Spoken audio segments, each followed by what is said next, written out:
like to call the Town of Clinton Planning Board meeting to order at 7:30 on Tuesday, June 1st, 2021. Due to COVID-19 pandemic and pursuant to Executive Order number 202.1 issued on March 12th, 2020, suspending the open meetings law and emergency state and federal bans on large meetings or gatherings, the Town of Clinton Planning Board scheduled for June 1st, 2021 will be held electronically via Zoom instead of a public meeting open for the public to attend in person.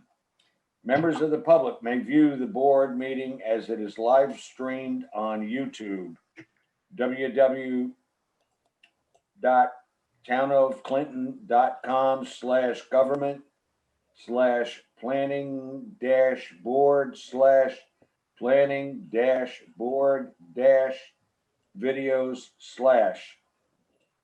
transcript of the meeting will be posted on the town's website at a later date. Okay, the first item on the agenda is a variance for DeMello and Clark. Do we have anybody in the Zoom audience here?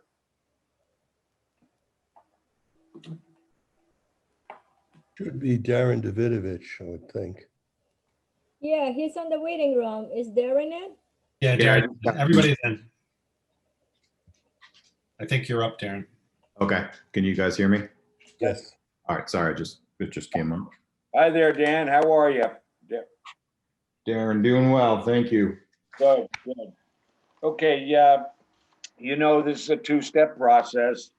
The planning board will review the variance and make a recommendation, positive, negative, or neutral.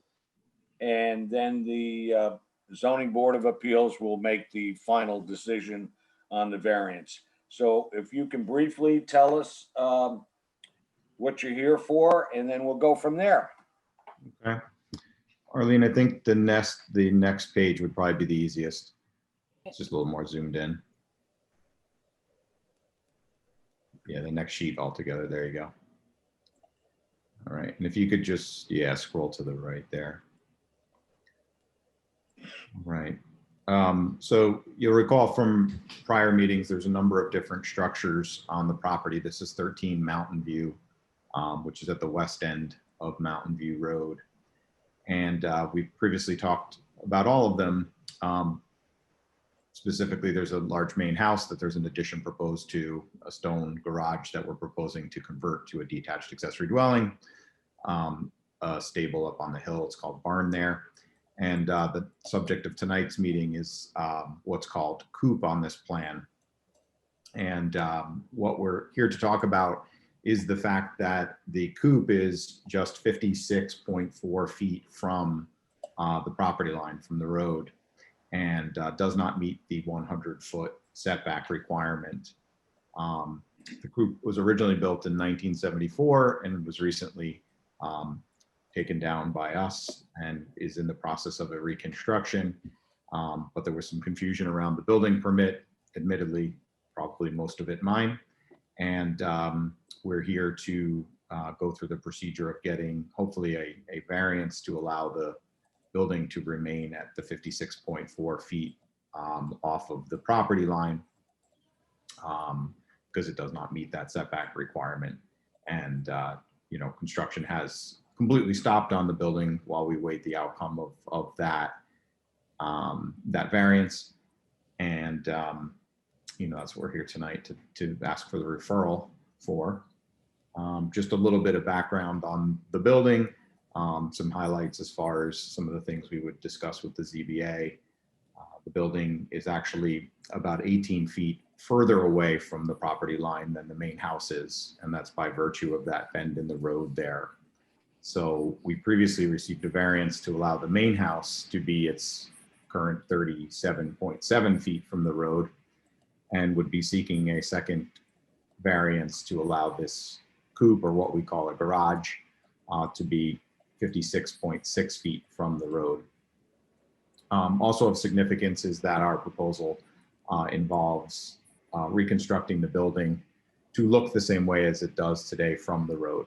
So just an updated version of this existing building, remaining at about 5.5 feet tall as it's viewed from the roadway. So a very, very low building in profile on the side that faces the road.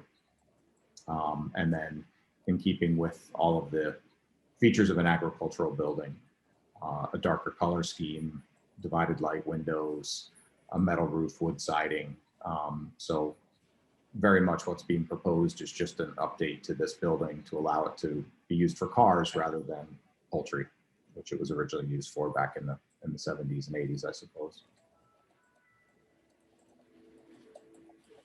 Jack? A few questions, if you don't mind. What's the height of the new building compared to the chicken coop? It's the same on the roadside. So the roadside is 5'6" tall, and that would remain, I might be off by an inch or so there, but when you look at the architectural plans, you'll see that back wall is actually a little taller than that, but it's been designed with a bit of concrete in it so that we can grade up on the building to allow it to still appear as 5'6" from grade. And what is the height from the ground at the? From the ground to the peak is 11'6". And the prior building was 9'2". So it would gain about 28 inches in height. Okay. And that was just enough to allow us to get a roof with enough pitch on it to let things drain off. Okay, one of the things we have to look at is whether this could have been achieved by other methods. And you say that it couldn't because it is officiating pre-existing nonconformities. Maybe you can amplify that for us a little bit. I looked at it, and there's about 100 feet between where the garage / coop is and where the barn is. So the question I've got is, once the coop is demolished, why couldn't you have extended the driveway a little bit as it shows on this plan and just move the coop back to where it was 100 feet, move the garage back to where it was 100 feet from the roadway? Another 40 or so feet. Yeah. Mm-hmm. Yeah, I suppose if we hadn't set out on the path of, the hope was that we were going to be able to reuse the slab, let's call it, that was in the original coop. At first it appeared it was quite thick, and that with a little bit of frost protection, it would have been sufficient if we just overpoured it. And it turned out as we started to take the building down that wasn't going to end up working.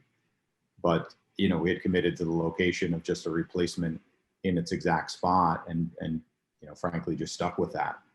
The intent was to put the same building back where it was. Now I suppose we're, a bit far along. It would be a pretty big hardship financially, granted self-imposed, to move it anywhere else. Okay.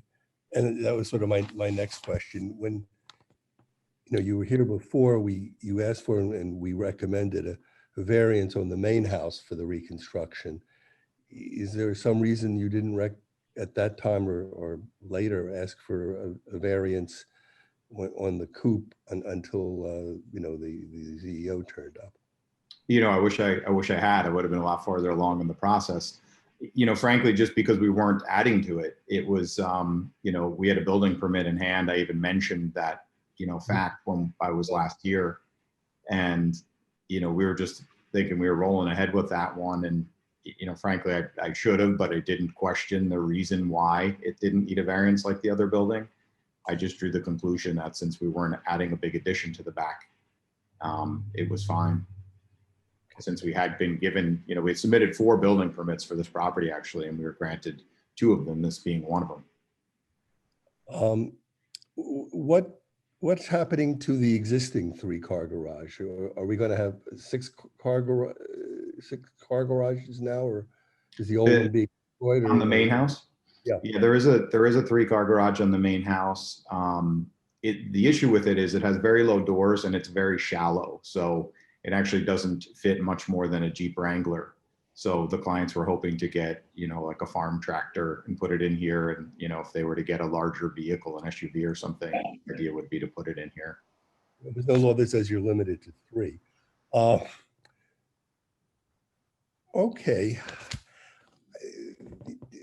For the board, this is one where you could be technical and say, you know, it's substantial, it's self-created. They didn't ask for it before. They, you know, they could have moved it back. But my feeling, and I'm certainly open to be persuaded differently on this, is that looked at overall, a new garage is at least as good as an old chicken coop. And in looking at the totality of the thing, uh, I would lean towards a positive recommendation, but I stress if other people, you know, feel differently, I could easily write it going the other way.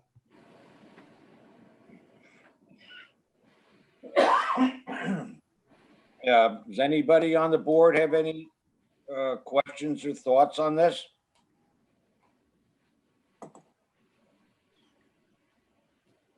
I didn't have any issues with it. I mean, I think it goes with the design of, you know, the entire project, and they're trying to, you know, modernize a historic farm and keep it looking, you know, farmy, but with new construction. I also think the location of the garage, I mean, yeah, you can move it, but one thing I mean, at least from my perspective, is that I assume your garage wants to be as close as it can or walkable to the house. And so, you know, I don't know. I don't see this as different than, other than the construction having started, different than a lot of things where, yeah, there might be better locations or different locations, but if the people want it there and it serves a purpose, you know, I don't think it is going to be unsightly from the road. I don't disagree with that at all. I just really wanted to put the issue out there for people to have a second to think about it. Mhm. Did you say the height was going to be the same as the chicken coop from one side? From the roadside, yes, So is that large enough for a large vehicle? it is. So the way we'll accomplish that is we're cheating the grade just a little bit by bringing the concrete wall in the back along, I'll call the back the roadside for the moment. We're bringing the concrete up a little bit higher so that it allows us to grade up higher so we can keep that original profile of a chicken coop. So there'll be excavation being done to do that? I'm sorry? There'll be excavation to be done to do that? Or to grade it? I mean, you mentioned grading. Yeah, the excavation, it's breaking up a little bit. I'm sorry, some of your words were missed there. But yeah, so in other words, the inside of the building will be a little bit taller than the outside of the building. So you'd almost like hit your head on the roof the way you would with the coop there.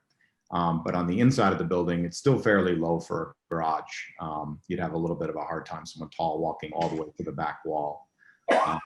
So the way we've reconciled that the inside is deeper, let's call it, than the outside is because the dirt comes up on the building quite a bit. And then, you know, the plans are to put a good amount of buffer plantings along the roadside as well.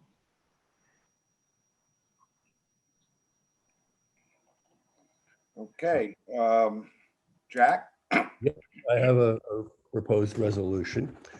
Whereas one applicants, Michael Clark and Charmaine DeMello, excuse me, seek a recommendation from the planning board regarding their request for an area variance to permit construction of a garage 56.6 feet from the road, which is 43.6 less than the 100-foot setback required by section 250 attachment 2. The property in question is in excess of 10 acres and is located at 13 Mountain View Road in an AR5 zone in the town of Clinton, long number. The structure in question was formerly a large chicken coop. Applicants proposed to construct a 1,011 square foot 3-car garage, which they state will have the same foot as the former chicken coop. The coop has been demolished. Construction on the garage was substantially advanced with the foundation laid and the building framed when it was halted by the zoning enforcement officer for lack of an area variance. The proposed structure will not produce an undesirable change to the neighborhood. Applicants state the garage will be designed and graded to minimize the quote perceived size of the building. The proposed building is the same size and in the same footprint as the prior structure. Applicants assert the height of the new garage will be 11 feet 6 inches compared to the prior structure of 9 feet 2 inches.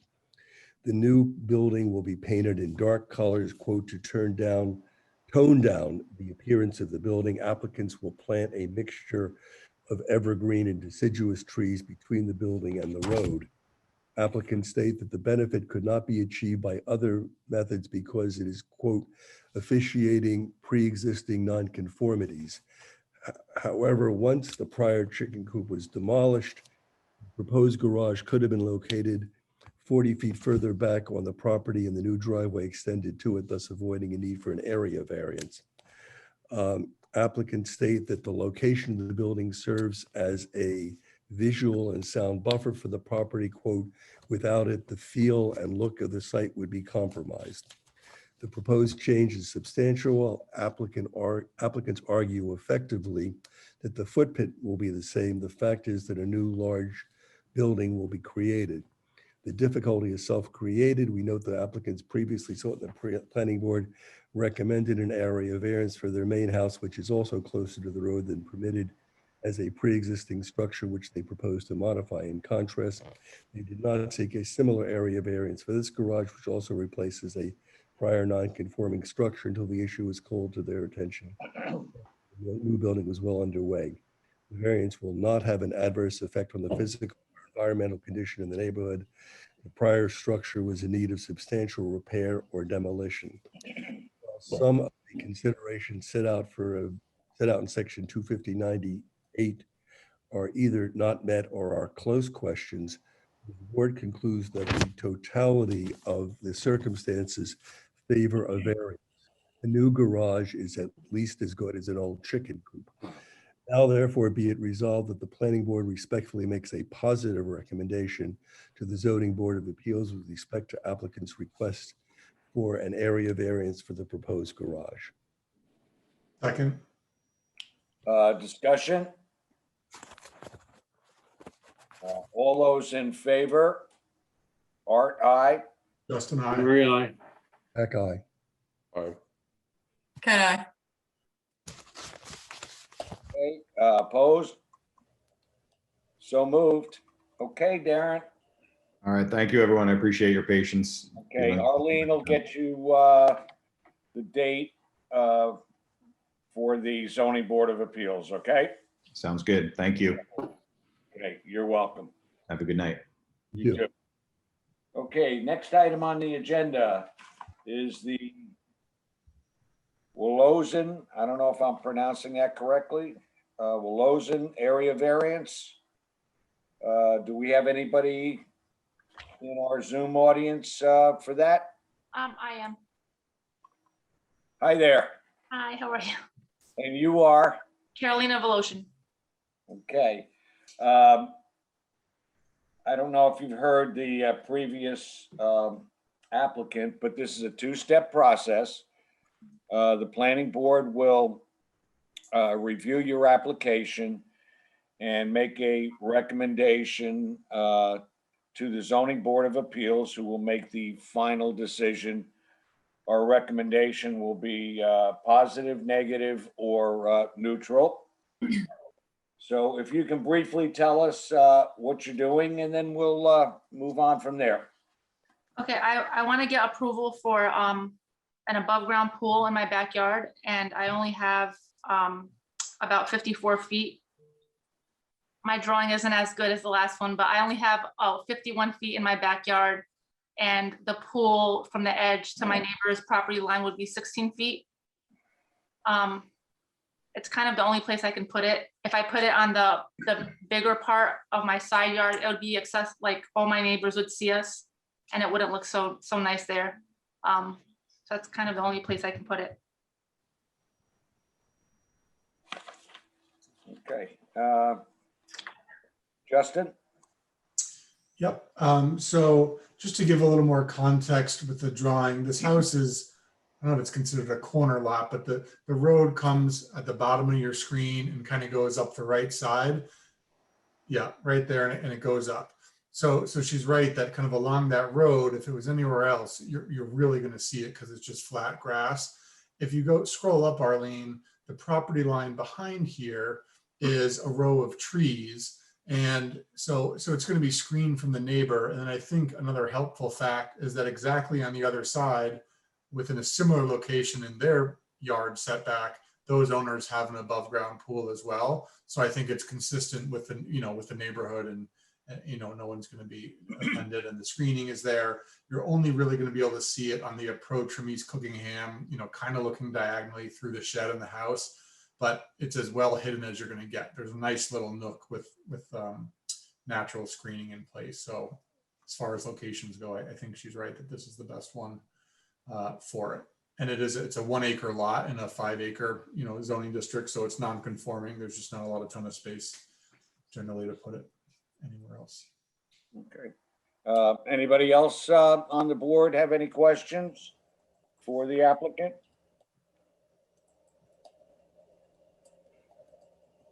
Okay. Justin?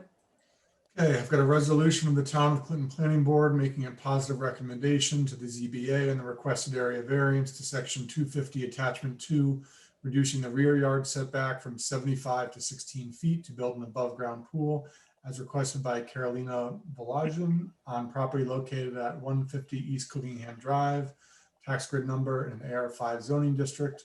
Whereas the applicant's requesting a reduction in the rear yard setback from 75 feet to 16 feet to build an above ground pool in the rear yard setback on a 1.04 acre non-conforming lot. The property is in an AR5 zoning district. The property is not within a Ridgeline Scenic and Historic Protection Overlay District. The property is not in a CEA. The variance requested is substantial. However, the location of the pool will be screened by trees, and there is no other location on the property that is more suitable for a pool. An undesirable change will not be produced in the character of the neighborhood or be detrimental to nearby properties. As this non-conforming lot is, among others, with above ground pools located in setback areas in the same neighborhood, the applicant cannot achieve the same benefit by some other method. The proposed variance should not have an adverse effect or impact on the physical and environmental conditions of the neighborhood. The alleged difficulty is self-created, but should not necessarily preclude the granting of the area variance considering the surrounding conditions. Now therefore be it resolved, the planning board is making a positive recommendation for the approval to the Clinton ZBA for this requested variance. Second. Discussion? Okay. All those in favor? Art, aye. Justin, Sure. aye. Ed, I. Jerry, I. All right. Okay, opposed? So moved. Okay. You're all set from here. Arlene will give you the date of the zoning board meeting, and hopefully everything will run smoothly for you.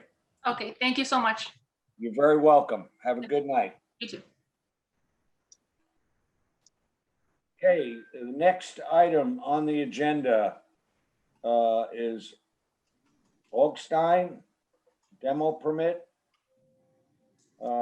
Again, am I pronouncing that correctly? And do we have anybody in the, I'm here, Joseph. okay, am I pronouncing that correctly? No. It's okay. It's Augstein, but it doesn't bother me at all. It's totally- Okay, yeah, all right. Can you briefly explain what you're doing here, and then we'll talk about it? Sure. So I am looking to demolition a 10 by 24 accessory structure, which is currently used as like a garden shed for lawnmowers and stuff like that. Got 2 overhangs, which are 12 by 24 each, one of which actually has already collapsed. So I have removed that to provide, make sure that my daughter doesn't get injured playing around over there. But the other one is still up. I'm looking to remove it. The building's failing, and I'm looking to put in actually I already have a permit for a metal structure, like a prefabricated metal building to go in its location. You're seeing images of the building itself right now. Obviously you can see that's the roof where the, opening to the sky. There's lots of mold. It's just not really functioning as a garage structure. So the next image is the scale drawing of it. Okay. And I would like to remove it. Okay, Justin, you're on again. Okay, back to back. You guys are working me hard. So just to refresh the board's recollection, last time there was a wetlands permit originally on the agenda. And this is the property with a tiny pond. And we determined that it didn't need a wetlands permit because it was too small to trigger any of the different size requirements for a wetland. So that's, if you're looking at the map and you see the little pond and the setback, that's really irrelevant here because it's such a small body of water, it doesn't meet the thresholds for that. And with the demolition, this is within all the, it's not going to be within the yard, the side yard, rear yard setback. So it doesn't need any area variances. So it's really just a pure demolition permit, which I think is easy. My only question, I guess, for the board is that number 3 of the demolition application requires, the approval of a demolition plan, and the applicant's plan is to, demolish it himself by hand. And so I'm not sure if that's sufficient or if it needs to go back to the building inspector for him to say it's fine. It's just, technically I wasn't sure how, like if we care, or if just taking it down by hand is fine. We usually just refer those to the building inspector who knows what demolition involves. Yeah, it's the building inspector call, yours is just approval for the demolition, but Yeah, it's, and then we'll refer it back to the building inspector. yeah. Okay, fine. That's how I drafted the resolution. So yeah, I don't think I had any questions. This is not it was built in 2005. It's not a historic structure. It's already collapsing. It's going to be replaced with a similar structure. We have the EAF, but we don't do a SECRA for a demolition. I don't think. So I don't have any other questions. I don't know if anyone else has questions. Any questions from the board? Okay, Justin, you're on again.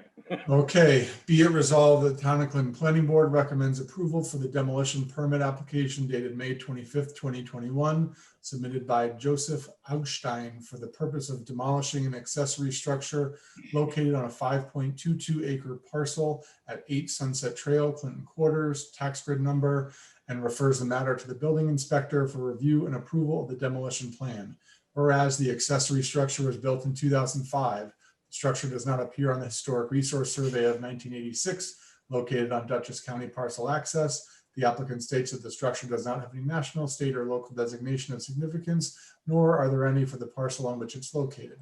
The applicant states that the building is planned for demolition because it is failing and parts of it have collapsed, have mold, or are leaking. Photographs of the structure were submitted confirming the condition.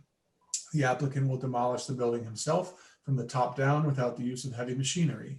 The building inspector must review and provide his approval for this demolition plan prior to commencing any work at this site. The applicant plans to replace the accessory structure with a larger accessory structure measuring 40 by 24 feet. A completed EAF has been submitted. The planning board has reviewed the application with regard to the requirements of section 250-93 of the zoning law and determined that the building has no historic value. All appropriate fees have been paid. Now therefore be it resolved that the Town of Clinton Planning Board recommends approval of the demolition permit application and refers the matter to the building inspector for further action consistent with the town zoning law. Okay. Second, Discussion? Okay, all in favor? Art, aye. Justin, I. Gary, aye. Jack, aye. Pat, I. Okay, Aye. so moved. Okay, you're all set, Joseph. All right, thank you very much. Have a great evening. Okay, Thank you. you too now. Okay, the next item on the agenda is Long Pond Holdings, LLC, a non-hosted Airbnb. Do we have anybody? Yes, I'm here. Oh, there you go. Okay. How are you? Good, how are you? Good. Okay, just identify yourself and then tell us what you're doing and we'll go from there. My name is Tom Levy, and my wife and I, Johanna Nakos, have this home at 199 Long Pond, and we were looking to get approval for Airbnb rentals.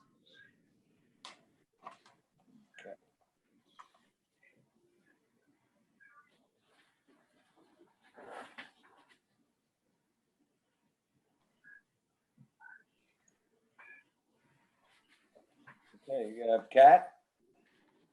Yep. Can you hear me? Yes.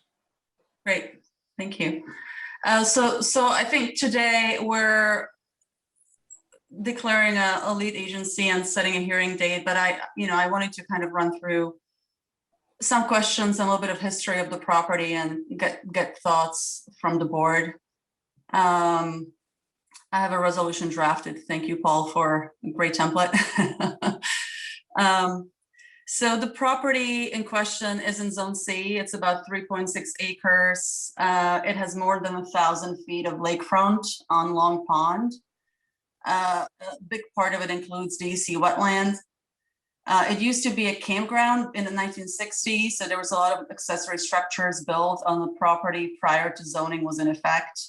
But some of those structures are no longer there. In 2011, when there was a title search done by the previous owner, there was a number of violations on the property that have been corrected since.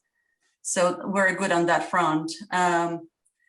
Couple of questions I had for you, Tom. You sent a really, really great sketch, a really good map of the property. A couple of the structures on the property no longer exist. And I think, Arlene, I sent you a little drawing that I put together. I marked up Yes, the... you want that? Yeah. I just Yes, want to thank you. show everybody the house right now. Yes, it's really nice. Pretty is wonderful. So yeah, it's there you go. Let's see. Hold on. So once you put it up, my question was, it would be good to get an updated drawing of the property that shows the structures are no longer there and remove them from the drawing. So the one, if you look here, the one circled in pink no longer exists. That used to be the bathhouse for the campground. It had about 6 toilets, I think, from what I can tell from just looking at the footprint, and maybe some showers. It's only 35 feet from the lake shore, and it's no longer there, so that should be removed. The other structures, the barn by the road, the residential house, there's a shed on the upper level on the top of the hill, and then there is a concession stand close to the lake that are still there. It seems like the concession stand has electric, which we should mark up as well, because right now in the property card, it says there's no electric. There is no electric there. There is the old, it was one of the violations that was removed in 2011, that it had a service directly from the house. So yes, it has a wires in it or has an old panel, but it actually has nothing serving it. It currently has no electric. Yeah, there's lights, there's outlets and everything. Okay, so it's not. But they don't work. Okay. Okay. The other question I had was, so thank you for providing, I think, the most complete septic report today. The one thing I had a question about was there's no leach field, there's a seepage pit, according to the report. Correct. Do you know where it's located and how large is it? What's the capacity? Yeah. So what is referred to as a clean out is in fact right on top of the seepage pit. Okay. And so that actually is how they access the seepage pit. In fact, it turns out it's mislabeled. It should be labeled the seepage pit, because if they wanted to clean it out, they would actually dig up the lid and pull it out and clean it out. So that is in fact the seepage pit. In their comments about its size was, without digging it up, you actually cannot determine the size. However, based on their survey and how much gray water was in there, it was functioning properly and seemed to be of adequate size to serve the septic tank. They could not tell you exactly, how, the exact size it was unless you found out the person who actually dug it or you dug it up. Yeah, okay. So my question, maybe this is a question for the board, is the way the house is built, it sits on a hill that has a relatively steep runoff towards the lake, and on all sides, and all the sides, as you can see, the kind of the grading, all the lower parts around the lake, based on the map, it's wetland, it's DC wetland, it's, relatively close to the lake. It's not it's not our task right now to determine whether it's up to current code. We're just supposed to say whether it's working properly. Now, the assessment was done on the current working conditions, which, the house is listed as a 2-bedroom, 1.5 bathroom house in the property records, as it, the same is done in the septic report. Now you're renting it as a 3-bedroom and 2 full bathroom house, or at least that's the intended use. So the question, once we get to the final resolution and the conversation in a few weeks, we'll have to determine the capacity of the Airbnb or of the rental. And these questions will be one of the key questions we have to determine. So, the septic is 1,000 gallons, which is fine for 3 bedrooms. The seepage fill, we don't know. And it's been functioning fine with this, 2-bedroom, 3-person occupancy. So I don't know if there's any thoughts from the board. Again, this is Zone C, close to a lake, DEC wetlands. Again, it's not our, role to require, up to code seepage pits or plumbing or septics, but we need to use this information to determine capacity of the. We did do a wetland survey to see our setbacks, to make sure that everything was in, within 100 feet, and also for the possible idea of potential renovations. And we could send that to you if you wanted it, but everything is set back beyond the 100-foot mark. All right, that will be helpful. So I think, yeah, if we mark up the application with the structures no longer existing, if we could mark up the wetland area and show the setbacks, again, just to help us determine what the capacity of the Airbnb could be or should be. Right. The final question for the board, again, it in the property card, this house is shown as a 2-bedroom, 1.5 bathroom house. The applicant states it's a 3-bedroom, 2 full bathroom house.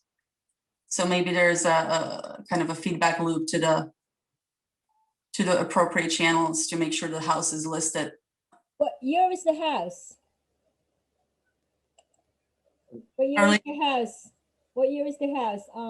The house was around 1960 or so, and we were actually going to go. We didn't realize that the C of O was marked as it is because it's obviously its original configuration, and it is a 3-bedroom home. So we didn't even sort of realize until we started this process that actually was, and neither did the previous owners, that it was listed as a 2-bedroom, bath and a half, because it in fact is clear that it's it's not. But and luckily the septic is sized for the 3-bedroom. However you want to, it doesn't matter to us in terms of how it's listed on Airbnb, but that can be changed obviously very easily.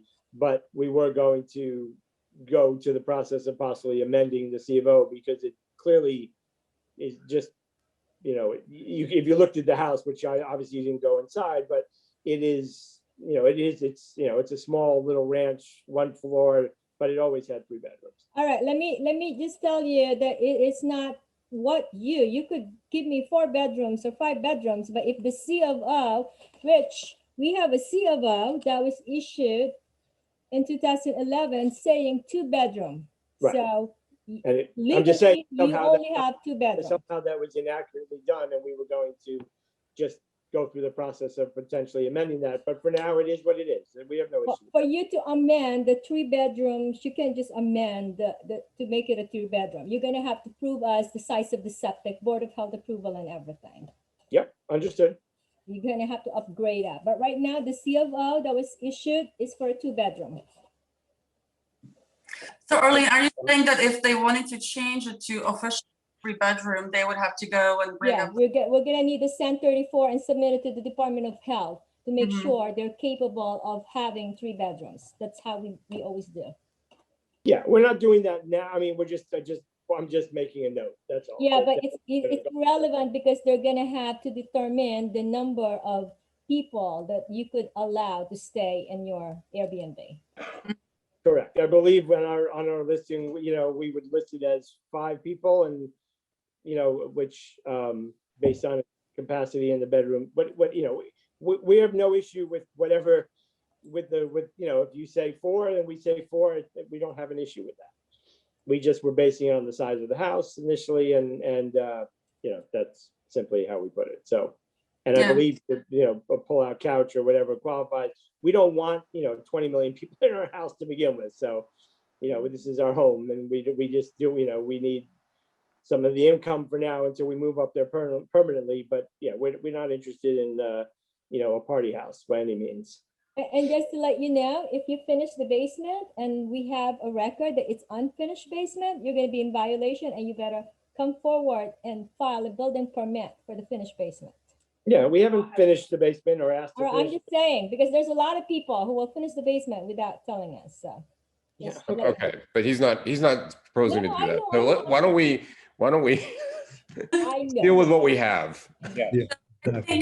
Listen, the house, yes, the house is less than 1,200 square feet, right? It's a very small house. I believe you will not have, a party house. Yeah.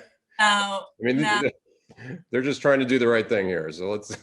exactly. So I think all I'm saying is, I think we need to be, as we think about what we can, what we recommend as a capacity for the house, we're going to consider all these things.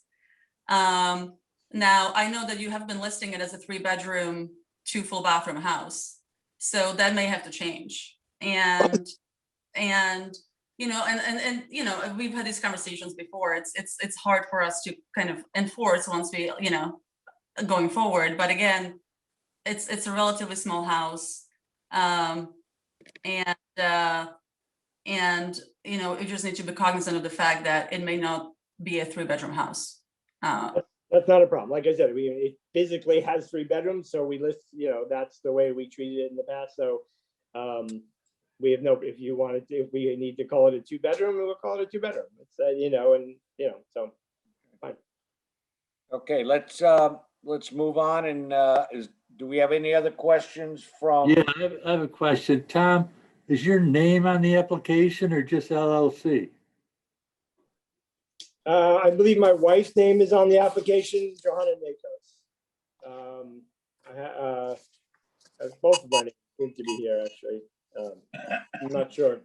Because we need to see a responsible party, not just LLC. Yeah. No. My wife's more responsible than I am. So she's on both our names are here on the application, Thank you. but she's more responsible. And you're willing to admit it.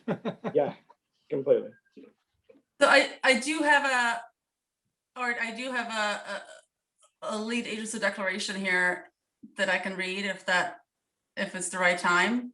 Are we going to have a debate about whether we're going to do secret for Airbnbs? And that was my next question, right? I think that was my one outstanding question.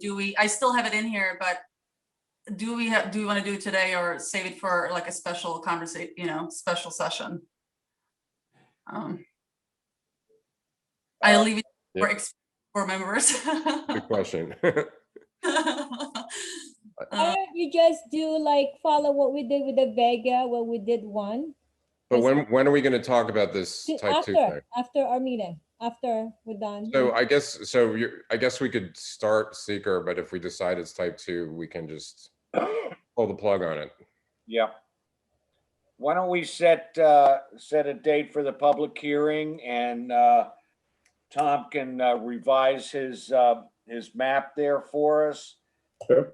And by that time, we should know what we're doing. How's that? Arlene, can they get on in 2 weeks? Yeah. Sure. Arlene? Yes, yes, Okay. yes. Tom, can you get back to us with the revised map? I can have it tomorrow, so no problem. Okay, all right. So why don't we set a public hearing for the next meeting? Kat, what that date would be, the 15th. 15th, right? Yeah, the 15th. Mhm. Okay, can I read this? Yeah, just set, Public hearing first, Sorry? public hearing. You need a motion for the public hearing to be set on the Yeah. 15th. He's going to read that. Gonna read it, yeah. Okay. Sorry. A simple motion. I move the motion to have the public hearing set on blah, blah. Public hearing. Should I read the whole declaration?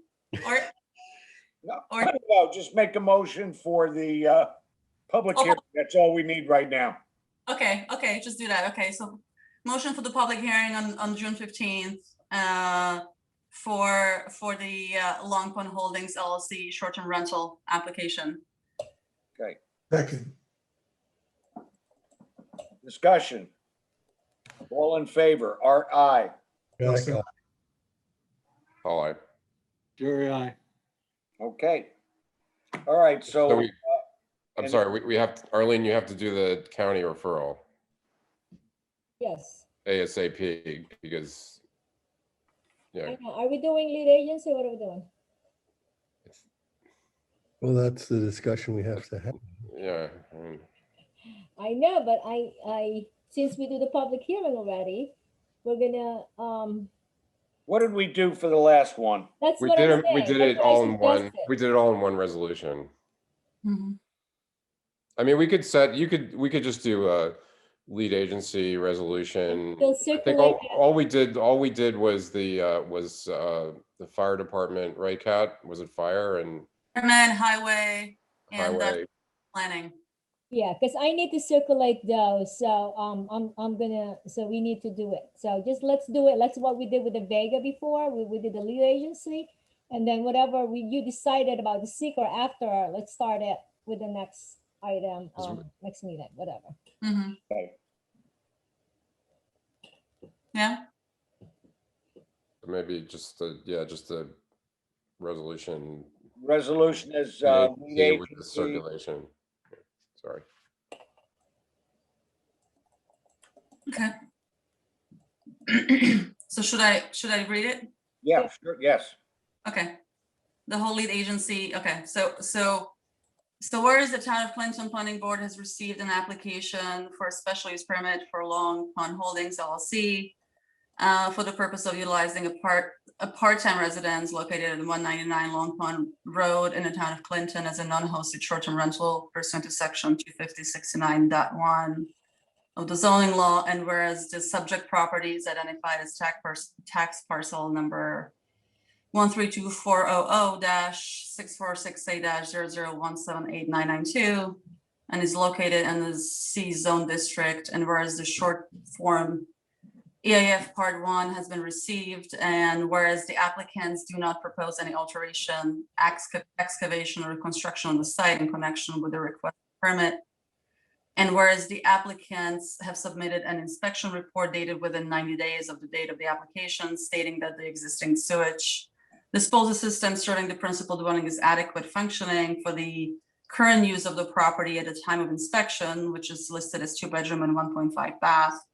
And whereas the zoning administrator has inspected the property and his letter to the applicants dated May 18th, 2021, certified that it is in compliance with the permitting requirements set forth in section 250-69.1 for the use of the parcel as a non-hosted short-term rental within the town of Clinton.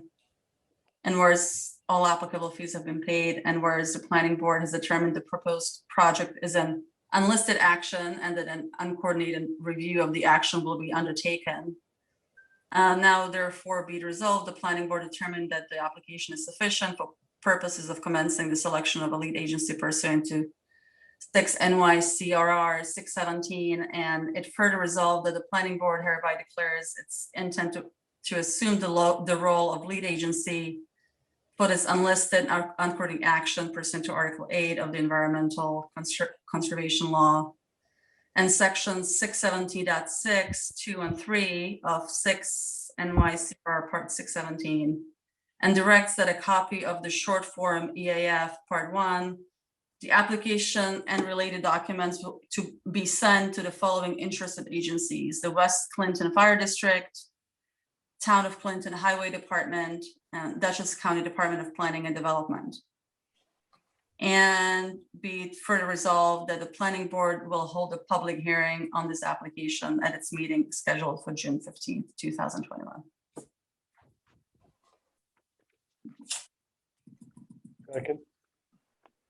What about Department of Health? Question. No, they're- What about Why Department of why Health? Department of Health? They're not doing Because we really, they're not doing anything to property. oh, I don't know. She didn't say Department of Health. what? No, I was asking if we need to. Why would you think? Oh, it's fine, it's fine. You said the size of the septic is what, 1,200 1,000. for the 2 bedrooms? Yeah, it's fine, for the 2 bedroom. If it does 2 bedrooms, yes. Fine for 3.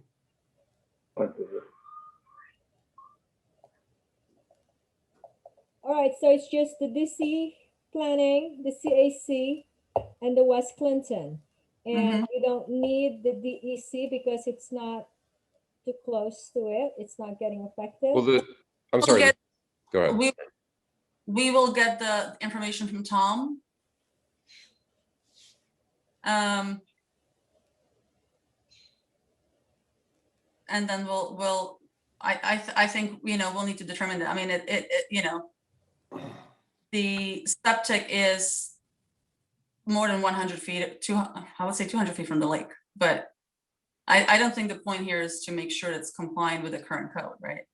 It's just to make sure it's functioning properly. Okay. That's the way, that's the way it reads. It doesn't say, I think you're right. It's just, I don't know how far we're supposed to go with this. I suppose there could be a case where something is so egregiously bad that we say, no, you've got to rebuild it, or, but this one seems to be okay. And, I was just saying, I don't know what like the Board of Health would do with this. What are they supposed to do with it? They can't. We can rely on the report, right? I mean, Yeah, that's what I'm saying. Yeah, that's what the law just says you have to have a report dated within 90 days stating that it's adequately functioning for the intended use. Exactly. Okay. So just revise that and then we can vote on the resolution. Okay.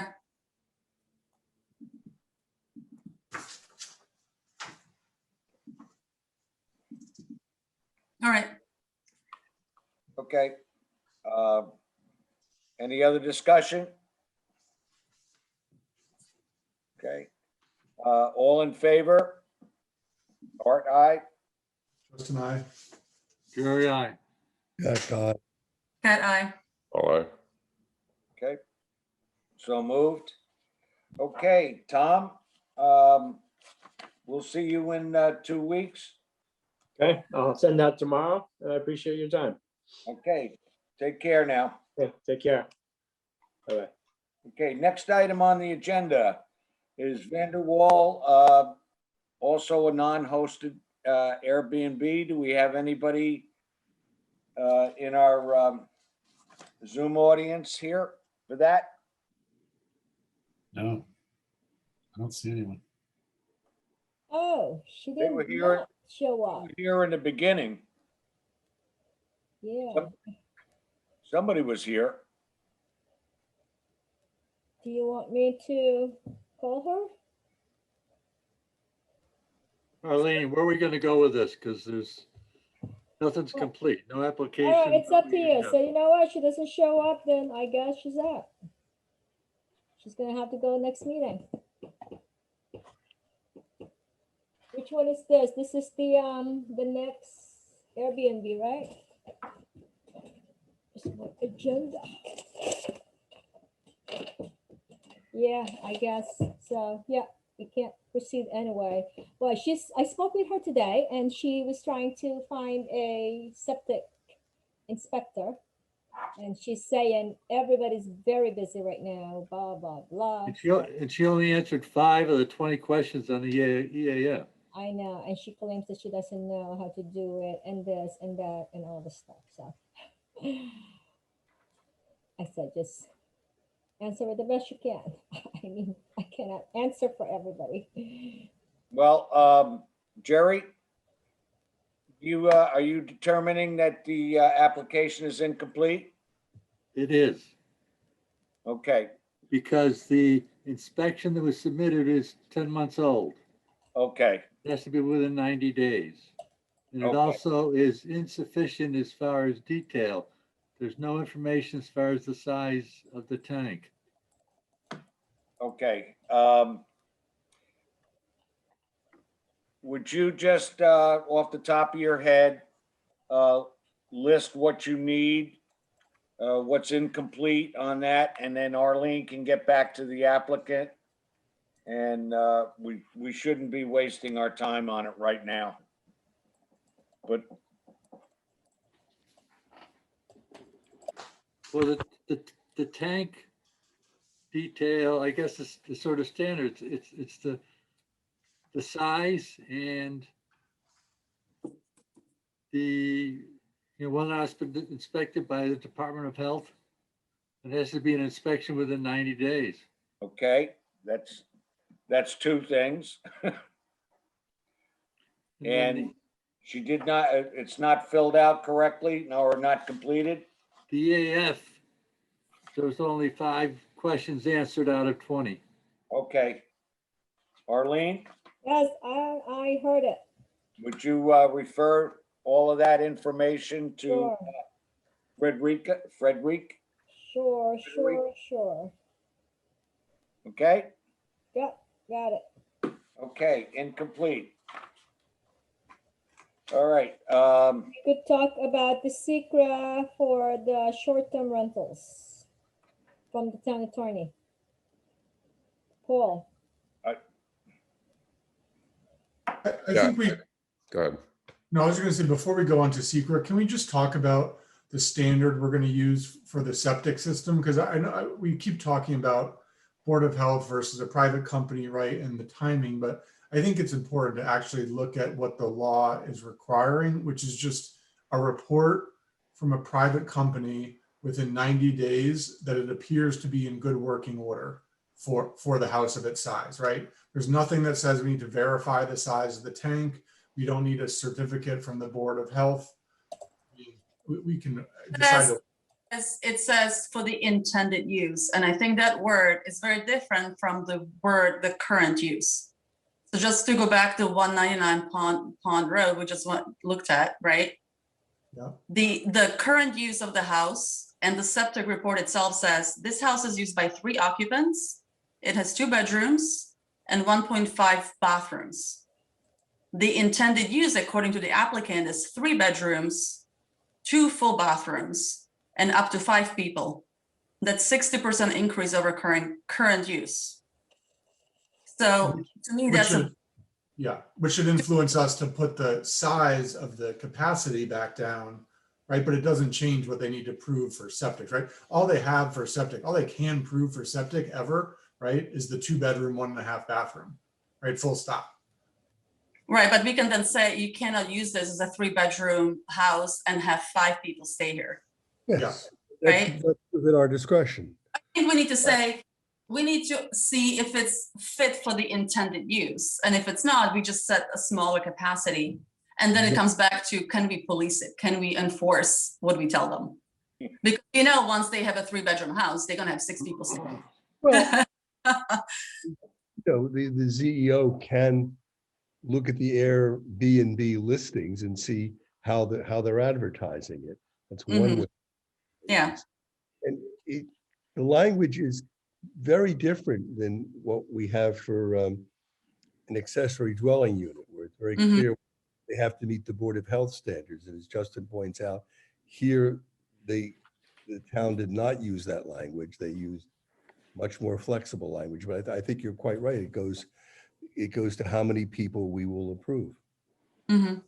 That will, And I'm assuming our baseline, right? We're going to look at the C of O and the number of bedrooms and the number of bathrooms is going to be our maximum, right? We're not going to deviate from Yeah, that. I would just say, I agree with everything you're saying. I just, in a difference in the section where it talks about setting the capacity, it does talk about, you know, the capacity of the septic system, and later on the size of the septic tank and leach or absorption area. Now, I think the leach or absorption area for everything but a brand new house is going to be impossible to determine for just about every house, right? Unless, as Tom pointed out, unless you're going to dig it up, you can't really tell. But I'm just saying that the law does say we should look, if we can, at the size of the septic tank and the capacity of the system, as well as the C of O, as factors.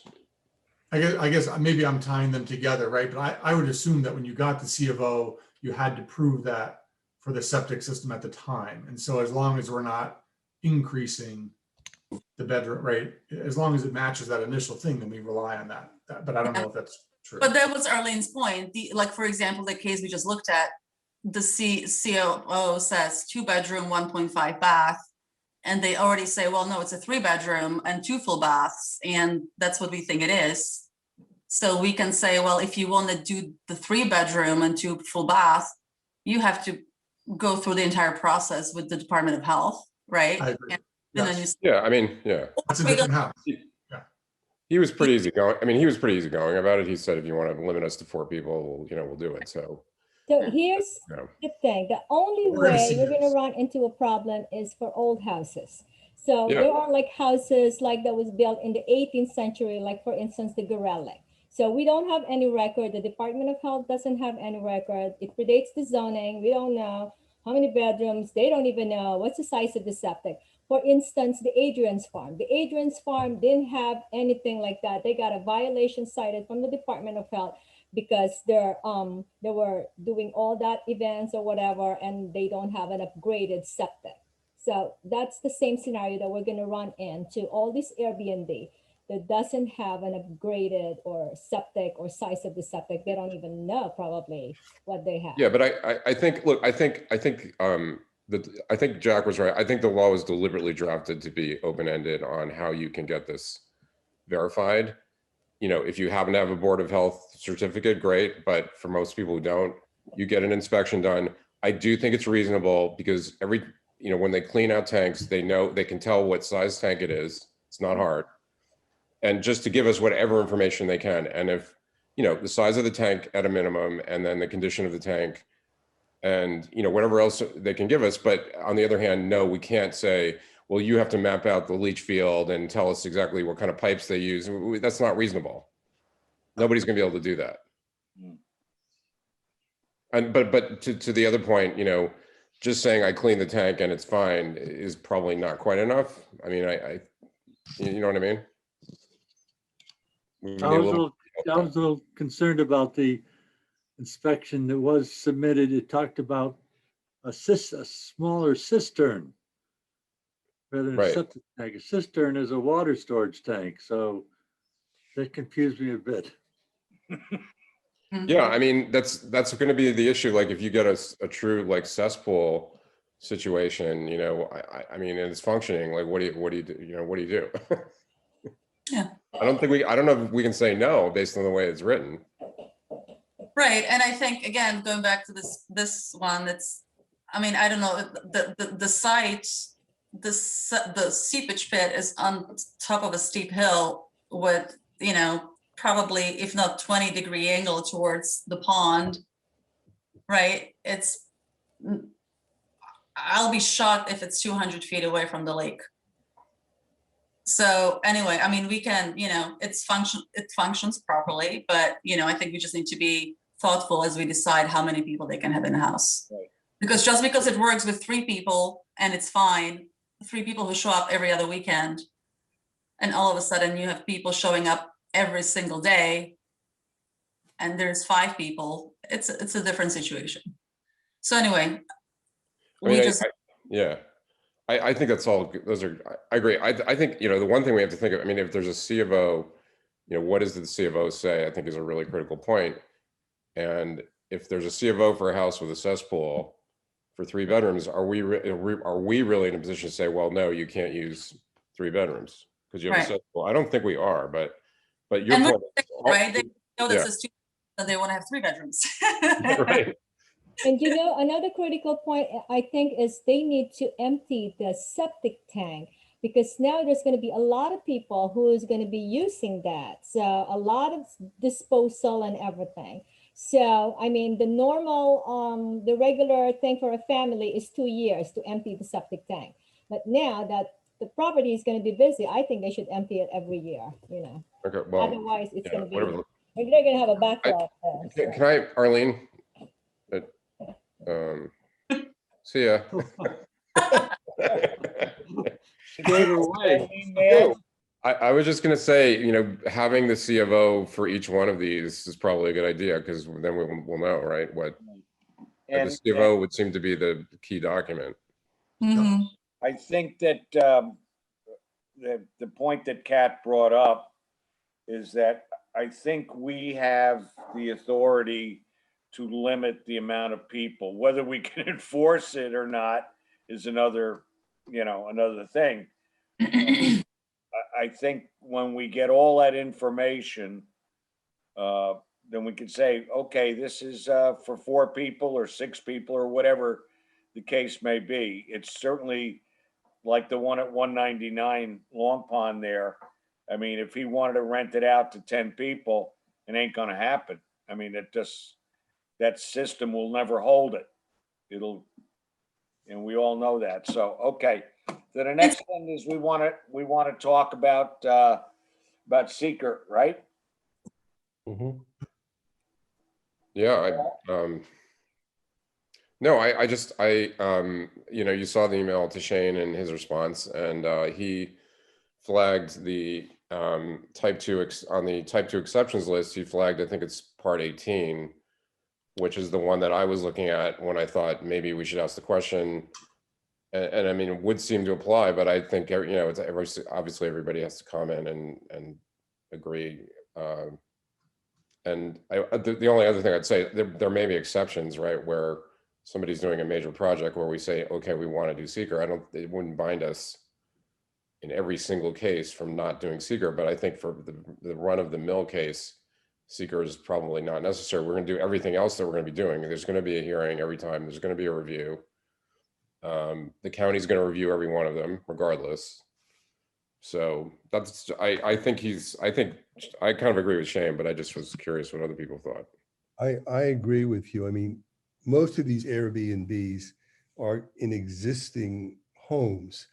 And so the physical dimensions, the kinds of issues that seeker tends to look at are not going to come up in most of these cases. And if we see that there's one that is going to raise that, then we can carve out an exception. But for most of them, it's just going to be another piece of paperwork. Yeah. Is there a requirement for a public hearing on these applications though? Yes. Yeah. Find the section. You have to, because the neighbors, you want to know what the neighbors. I know want. that we want one, but I'm looking in the law to find the public hearing section, right? I don't know. I just want to make sure it's there and that we weren't relying on a secret hearing to have that be the hearing.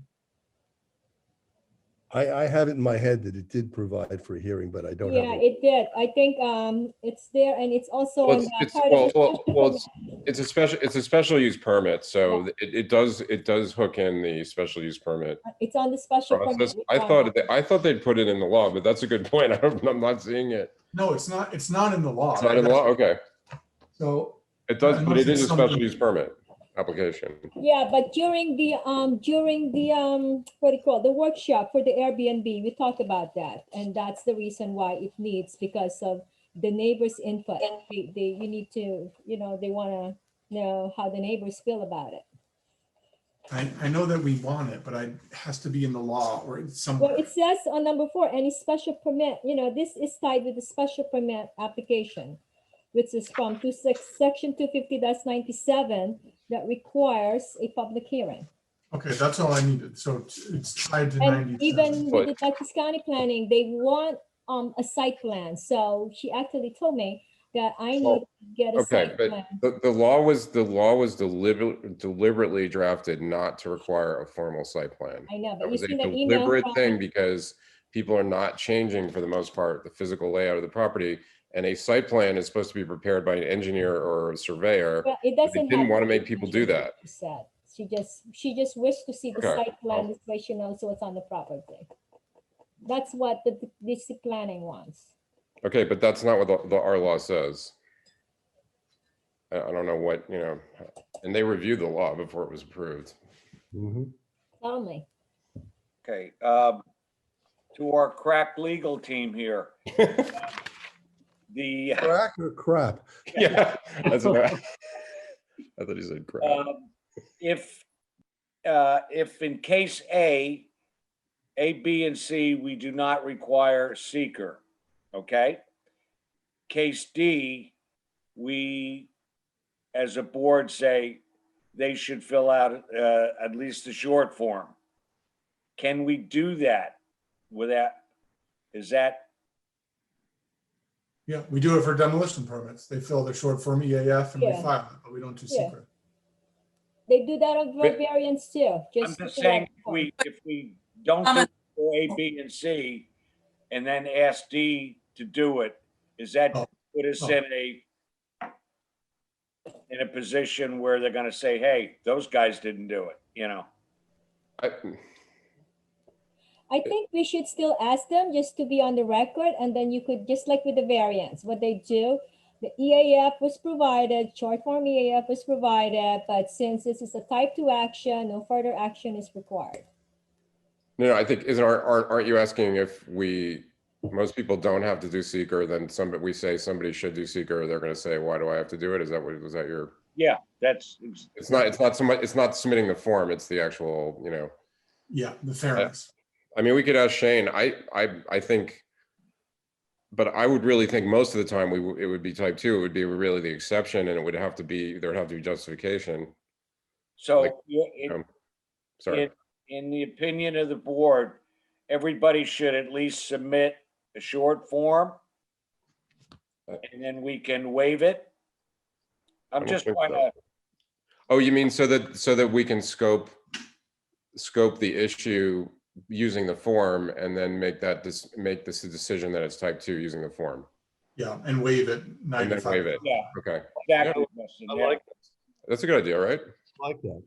Yeah, I mean, it's not a real burden for an applicant to fill out the short form. Yeah, That's not a big deal. because it I just- kind of like I help just you with the wanna- questions. I just don't wanna put us in a position where somebody's gonna say, well, you didn't do it for this guy, why do I have to do it? So if everybody has to fill out the form, we can waive doing it or do it. Does that make sense? yeah. Yeah, I like that solution. Okay. So that's what we'll do. Okay. Would everybody like to go home? I, You're already home, but Wait, before we So, break, let me can I just do a can I recap. ask about the status, Arlene, of the applications for these short-term rental permits? We're about a month away for the deadline. And I understand. Don't anecdotally, we make must- a wishful thinking, because don't make a wishful thinking. Believe me, everybody's on our butt for this thing. We're in the process of sending a letters to everybody who is technically operating an Airbnb. And so when they all come forward, we're going to be drowning. So don't make wishful thinking. That was my question, but we are going to send people a letter that says, do this or die, right? Yes, they have, we're in the process of, actually, we have from the county who's working with us, trying to figure out, and we're already drafted letters and everything to be sent out. So don't be making a wishful thinking right now. I think it's going to take us the better part of a year to get through most of them. And I mean, as close as we are all to the town law and Airbnb, you have to assume that most of the people are not tracking the legislative developments of the town of Clinton and may not be aware that they have, you know, an application to fill out, right, until they get this letter. So, you know, I'm a little sympathetic. Yeah. Would it make sense to have like a short cheat sheet of all the things? I mean, I know that there's, you know, that there's so many different steps. And I think even just understanding what does it look like when you submit a good septic report? What does it look like when you you know, like you have to do EAF, like all the things that because it's not, I don't feel like the law gives you like a one place you can look and like actually see it all. I thought Dean they were doing some kind of a checklist for people. Did that happen, Arlene? Do you know? No, I never, I did not see it. I remember distinctly that we were going to get one. However, I have not seen it, so. I mean, I would be in favor, not to volunteer, but I would be in favor of us putting it together since we have to approve these and hand it off to Dean and everyone else and say, how about this for your form? I mean, there's a list of requirements, but it's not tailored to how do you submit your application to the planning board. It's more, you know, what are you supposed to have in your house and all that kind of thing.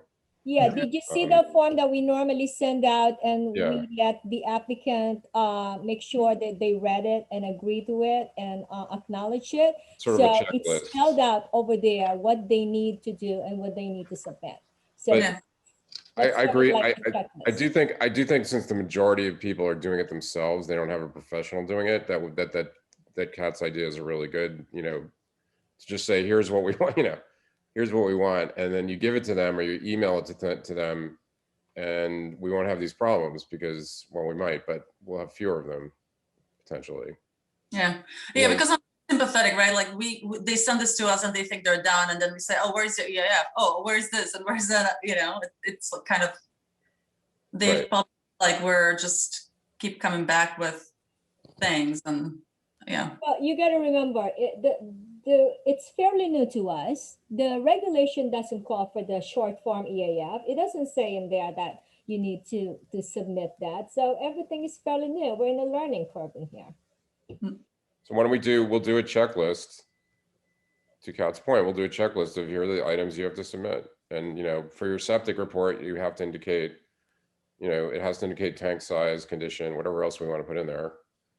You know, we need a seeker form. You can get one from Arlene, fill it out, and then whatever else we need. Right? Yeah, but And then if somebody comes in, you just send that to them and they have to comply with it. Okay.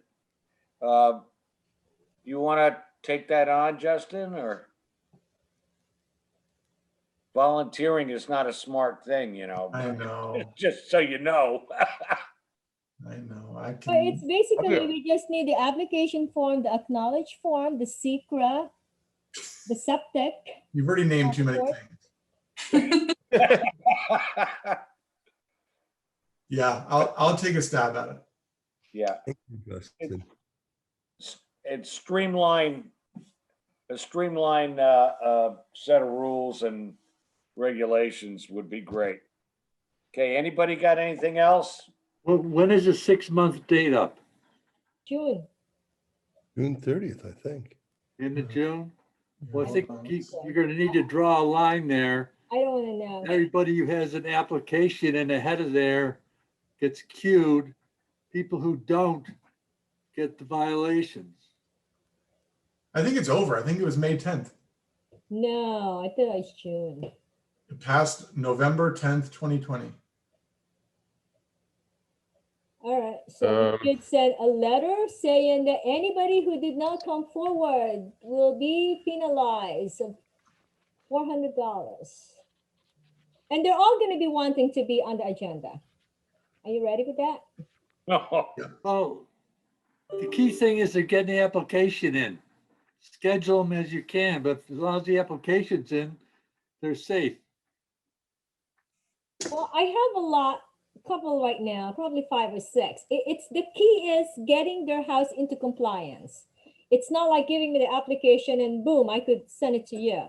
We have to do inspection. They have to make sure that their house is in compliance, the carbon monoxide, the laundry, all kinds of stuff. So Right. it's not as simple as submitting an application. And our building inspector has to go to every one of these sites. Yeah, the municipal code, the CEO actually, not the building inspector. All right, the CEO, but somebody physically has to go to every one. Yeah, he does, exactly. Check every outlet, every smoke detector. Yes, that's what I'm saying. So till he said it's okay, this house is okay, and then that's the only time they could go before the planning board. And that's done. Okay. Okay, anything else? Have we agreed about the 423 Gorelick? He want to know how do you want to proceed with that? Jack, I sent you the email. Yeah, and I sent you back an email saying, you should tell him that he's got to get somebody to certify it meets Board of Health standards, not just, You're okay with the engineer? but I'm sorry? You're okay with the engineer? Yeah, and then we've discussed this. An engineer is okay if he can certify it meets the Board of Health standards, which in Gorelick's case means how many bedrooms is he talking about? Yeah. And I think you should also tell him, if you haven't already, that the town board's position, not ours, but their position, they wrote the law, is that he's going to need 2 applications if he wants to use his. Oh, he knows that. He knows that. He knows that. That's the reason why he want to legalize the accessory dwelling. Yeah, oh, no, but he's going to need he's going to need 2 Airbnb applications for the property. That's what Dean told us last time. Mm-hmm. Yeah. So the 2 permit application, how do we do this? A 2 permit application on the same property. So we're gonna label it as a short-term rental for the main house, short-term rental for the accessory dwelling. I guess that's how we're gonna do that. Exactly. Yeah. And then 2 separate hearings, 2 separate approvals. Yeah, you could do them all the same day, but yes, separate things. Yeah, and he knows that, and that's the reason why he paused on the main house and trying to legalize the accessory dwelling. Okay. Well, in principle, he could do the main house before the accessory dwelling. He could just move ahead with it. That's true, just to move forward with it, so. Because if he has 2 CFOs, right, that's the thing, right? He needs 2 CFOs and he. Yeah. And we told him that at when he appeared before us, so. Yeah, because apparently the Department of Health doesn't have a record of any septic approval, because it's 18th century, just like as I said, which is very typical for a very old house. Well, yeah, he can use an engineer, but the engineer is going to have to say it meets Board of Health standards, which means in his. I think it's time for a motion to adjourn. Yes. What? Whoa, my minutes, my 4. One more. Is there Make a motion to approve the minutes. do you have a date for the site visit to Adrian? Wait, let me get this. Oh, thank you. Thank you. Is there, if we're gonna do this site visit to the farm, let me just start with, is a weekday better or a weekend? Because it sounds like they can accommodate us pretty much any time we're available, so. I think it's better for you to go on the weekend. This way you could feel the place. Feel the place, okay. Well, I'm just thinking in terms of people's schedules, whether, I mean, I can do it. I You're mean, gonna is see there the any preference on traffic, that? all the cars, the music. Weekend or Friday is best for me. Weekend or Friday? I'm easy any day. That sounds good. Okay, Make sure you don't drink beer. Anytime. I'll be away the next 2 weekends. you're away the next 2 weekends? Okay. I'll propose a couple of dates to her and I'll come back to everybody in an email and just say, which of these two do you want? How about that? Or 3? Okay, Sounds good. okay. Okay, did we have a motion to approve the minutes of 5:4? Jerry did. We Yes. did. Jerry, I need a We have a second. second? Second, Okay, discussion? All in favor? Art, uh, Jerry, I. Justin, I. All okay, right. so moved. Okay, Jerry, go for There's it. a motion on the floor to adjourn. Second, please. Second. in the motion. Discussion? All in favor? Art, aye? All right. God. Jerry, I. And I. Okay, Fred, can we be off? thank you very much.